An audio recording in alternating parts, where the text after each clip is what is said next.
Hi, hello again. Thank you once more to Katsuma for his very interesting presentation related to, it was in a way related to the measurement of reading and how much students read. We'll now move on to what looks like a very interesting presentation on the effects of reading quantity measurement and experience of flow from Patrick Conaway. Go ahead, Patrick.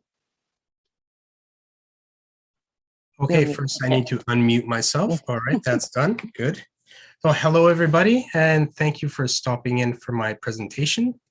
So whereas Fuji-sensei was looking at how much students read and its effects on a test score, I'm interested in the way that we measure reading and how it influences student choices and their experiences while they read.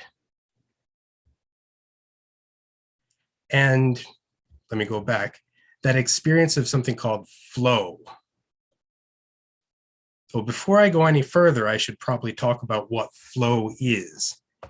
And it's a positive, it's a good psychological state where the skills that you have and the skills that are required for whatever task you're doing are matched really well.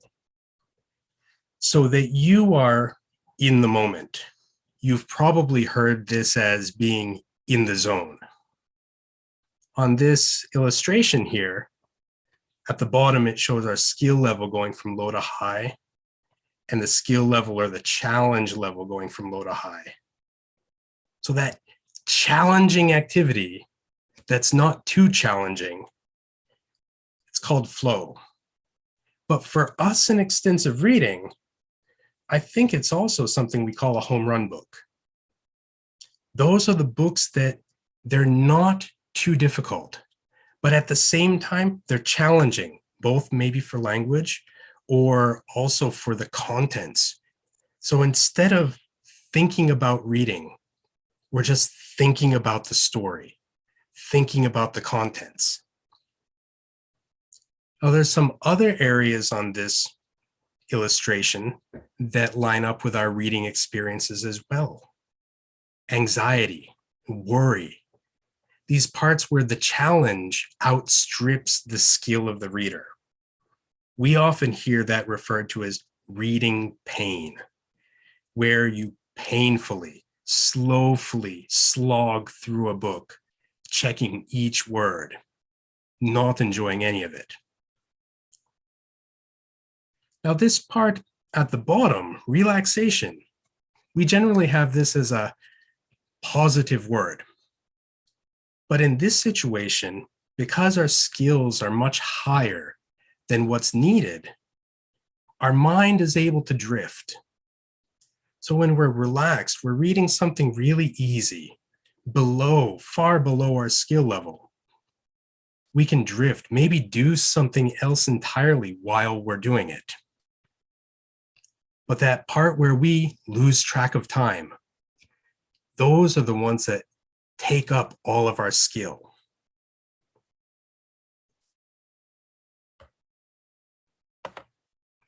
Now, in a perfect world, our choices lead to this flow. So as learners or students, choose books based on our interest, based on it being just difficult enough. And that leads to us understanding, enjoying the books. We know this as the virtuous cycle. And the end product is lots and lots of reading. However, in a university situation, this is not always the case because that valuable, large quantity of reading is put as an explicit, an extrinsic goal right there at the beginning for the students. That idea that you have to read so much by next week, by the end of the semester, kind of weakens this influence on choice for things that they are interested in, things that are of appropriate difficulty level. and can strengthen choices that are focused on word count. And unfortunately, if the books they choose are focused on word count, they may not be getting so much out of it. They may not be understanding. They may not be absorbed in the story. And this is something that I heard from my students several times, many times in class, as they introduced their books to each other. So, why did you choose your book? Well, it was 7,000 words. How about you? Mine was 18,000 words. I was shocked to hear this. I expected them to talk about characters that they disliked, things that were surprising in their books. Hearing them dryly talk about the length of the book only made me think that maybe they're missing something. So I changed the assignments. Because I use an online reading service called X Reading, I can also track how much time the students spend reading. So I changed their assignments to time-based assignments. I had been doing this for about 2 years, and I thought, I feel that this is helping my students. I feel that this type of assignment is useful, but is it really? So I have these two questions. First, do reading assignments that are based on time result in different levels of flow than those that are based on word counts? My assumption is that it would be different. My other question was, does the amount of reading that students do have an impact on that relationship between measurement type and flow? Do students who read a lot have a different relationship between that measurement type? Should I have different types of assignments for different levels of classes? So my context is a small private university in northern Japan. It's not an elite university. Many of our students are lower proficiency in English and also lower academic ability overall. The students that I was looking at for this were in the Faculty of Humanities and Social Sciences. And although the two classes were not randomly assigned, I gave them a questionnaire at the beginning, looking at their reading habits in English, reading habits in Japanese, and their proficiency with technology, and found that there were no real significant differences between the two groups. The one difference that you can see is the ratio of males to females was slightly different for the two classes. So I had 18 students in the reading time group and 22 in the word count group. In both of these, 2 students opted to not join the study. And in the word count group, I believe 1 student was excluded because the student was absent too many times to get a good mean score for their flow questionnaires. So in my classes, the ER activity was 1 component. It was a speaking and communication class, and the reading was the main content for what the students were speaking about. So for their assignments, their books were counted as having been read if they scored 60% or above on the 5-question quiz at the end of their book. In the event that they did not pass it, they could also tell me verbally what happened in the story, and I could change the score for them. Books that were not counted are ones that the students did not finish, did not attempt a quiz for, or had a recorded reading speed that did not appear to be real. So in this case, anything over 300 words per minute. Many of them were between 70 and 100. So 300 words per minute was clearly something they were not capable of. But here's how the different assignments were set up. In the reading time group, the students had a 30-minute assignment each week for the first 2 weeks. This was to get them warmed up, get them ready to read regularly. After that, they changed to reading 45 minutes per week for the remaining 10 weeks.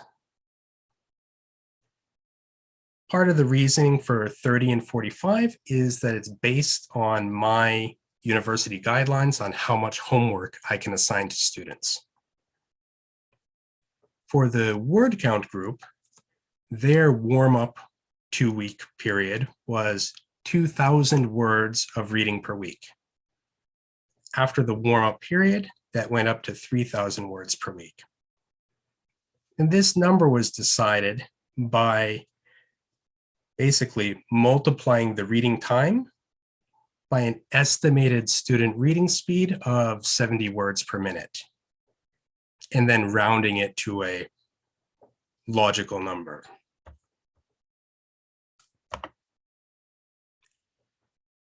Now, you can probably imagine that if the assignment is reading time, students are going to read more slowly.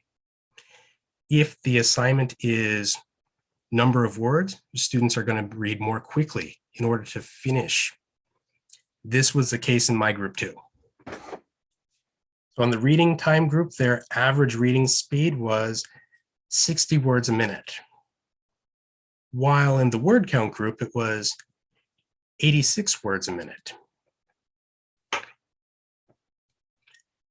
However, their behavior, such as how much they read, how much time they spent reading, their average quiz scores, I didn't see any real differences between the two. But now I'd like to move to their perceived flow. So their scores from their weekly flow questionnaires. So at the beginning of class, when they had a reading assignment, the students were given a flow questionnaire through Google Forms. And this was week 4, 5, 6, 7, 8, 9, and 11. Week 10, we had a huge rainy storm and classes were canceled. So on the questionnaire were Likert scale questions asking about students' interest and enjoyment of the story they read. Did they enjoy the plot? Also, how did they feel about reading a book? Did they feel a sense of achievement from what they did? So was it a good challenge for them? There were also questions about their perceived difficulty. Did they have trouble? Did they need to look up words? Next were questions about their focus. Did they feel they were focusing on their task at hand? Did they feel like their minds were wandering while they were reading? And lastly was how much effort they put in. So putting in effort, being focused, not having too much difficulty, enjoying, these would be kind of signs of flow.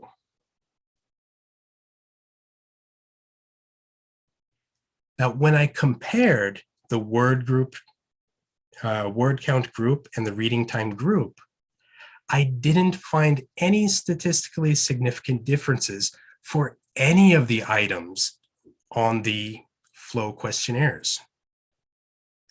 This suggests that maybe for this group, it's not a big deal, not something to worry about.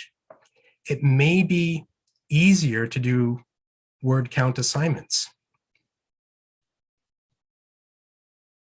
However, I was also interested in how it was different for high readers versus low readers. So I split the classes into their top half of the readers and the bottom half of the readers and compared them again. And with the high readers, again, there were no statistically significant differences. So for the ones that were reading as much as they needed to for class or more, it didn't really matter for them whether it was reading time or word count.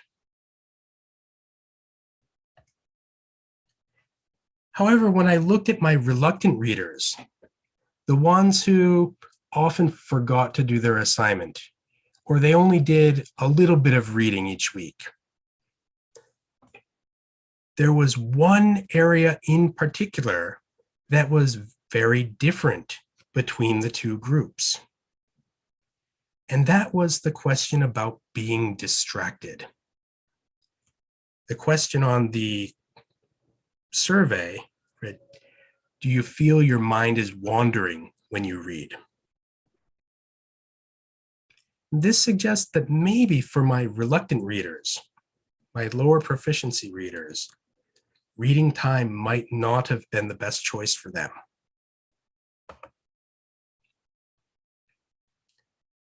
So if we look at their raw scores for that part of the questionnaire, in regards to this statement, my mind was wandering while I was reading. On a 6-point Likert scale, both of these groups tended to disagree. But the word count group disagreed 1 point more, so out of 6 points. So although neither of them felt strongly that their mind was wandering, there were some in the reading time group that did have their mind wandering.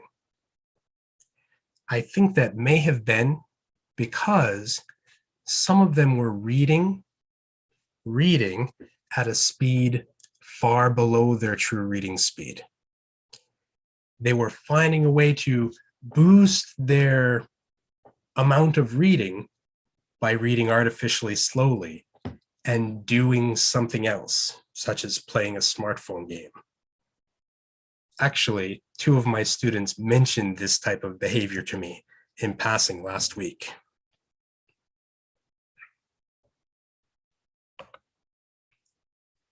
Now, these questionnaires about flow, when we give the questionnaire, it's pretty well removed in time from when the students are reading.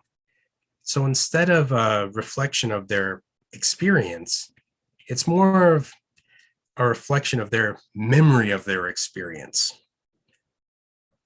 So depending on how their peers are talking about the assignment, how they're feeling in general, those answers might be colored a little bit. I think in the future, it might be interesting to do a similar study, but comparing other measurement methods for extensive reading assignments. For example, number of books versus word count, number of books versus reading time. Also, I'd love to see how this relationship plays out in different populations. So my students are generally not very good at English and are not much for studying anyway. Would this be the same in a more elite university, one where students are focused on study abroad? I'd love to see some other research that looks at those different populations. So some of my conclusions. 1, flow is something that most of us are trying to help our students experience. It's just another name for something that we've already been looking for. And I think the choices that we make in our assignments, in our activities, in our classroom management, can nudge our students toward or away from that kind of flow. In this particular study, it seems that reading time and word count are not really that much of a difference for our students' flow experience.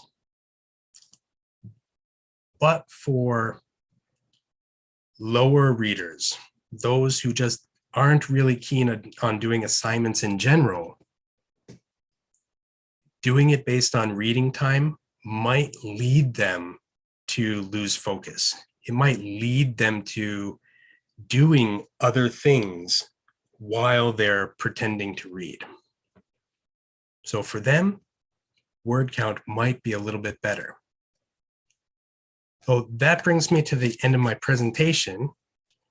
Thank you so much for coming, and I'd welcome any of your questions. Thank you, Patrick. Would you please join me in giving Patrick a nice round of applause? Excellent presentation. Thank you.